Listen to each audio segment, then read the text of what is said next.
الحمد لله رب العالمين والصلاة والسلام على خاتم النبيين أما بعد فأعوذ بالله من الشيطان الرجيم بسم الله الرحمن الرحيم الصلاة والسلام عليك يا رسول الله وعلى آلك وأصحابك يا حبيب الله الصلاة والسلام عليك يا نبي الله وعلى آلك وأصحابك يا نور الله۔ ترمذی شریف کی روایت ہے، سب سے آخری نبی صلی اللہ تعالی علیہ وآلہ وسلم نے ارشاد فرمایا، جس نے مجھ پر ایک مرتبہ درود پاک پڑھا، اللہ پاک اس پر 10 رحمتیں بھیجتا اور اس کے نامہ اعمال میں 10 نیکیاں لکھتا ہے۔ صلو علی الحبیب صلی اللہ علیہ محمد صلی اللہ علیہ وسلم۔ غیبت کی تباہ کاریہ سلسلہ ہے جس میں آج کا موضوع ہے،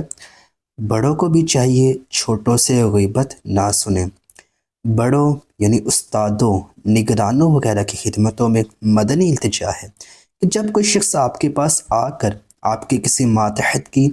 بلا مصلحت شرعی غیبت کرنے لگے تو قدرت ہونے کی صورت میں فوراً اسے روک دیجیے،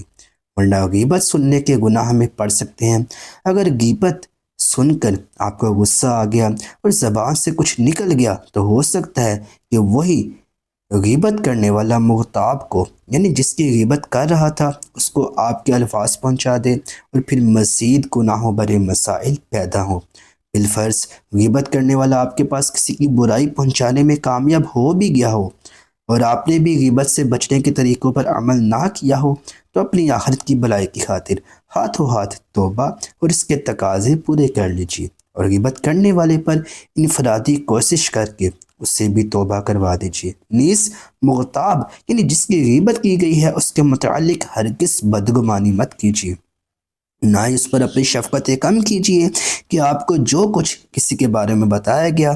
اس کا کوئی ثبوت بھی نہیں۔ معاذ اللہ، غیبت کرنے والے کے ذریعے ملی ہوئی بات کسی اور کو بتانے کا جذبہ شر پیدا ہوتے ہی اس فرمان مصطفیٰ صلی اللہ علیہ وسلم کو ذہن میں دہرائیے، کفا بالمرء کذبا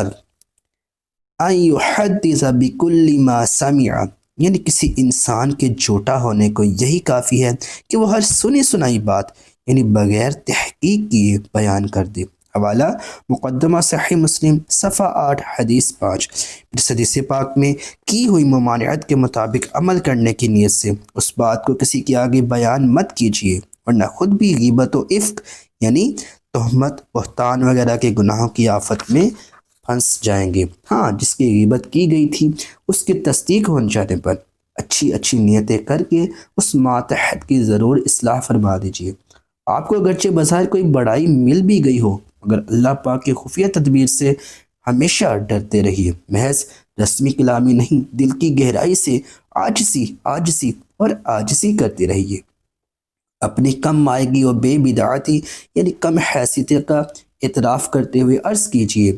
خاک مجھ میں کمال رکھا ہے، مصطفیٰ نے سنبھال رکھا ہے، میرے عیبوں پہ ڈال کر پردہ مجھ کو اچھوں میں ڈال رکھا ہے، تیرا اعجاز کب کا مر جاتا تیرے ٹکڑوں نے پال رکھا ہے۔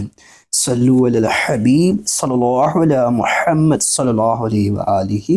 وسلم۔ اللہ پاک ہمیں غیبت سے بچنے کی توفیق عطا فرمائے، آمین، بجاہ خاتم النبی الامین صلی اللہ علیہ وسلم۔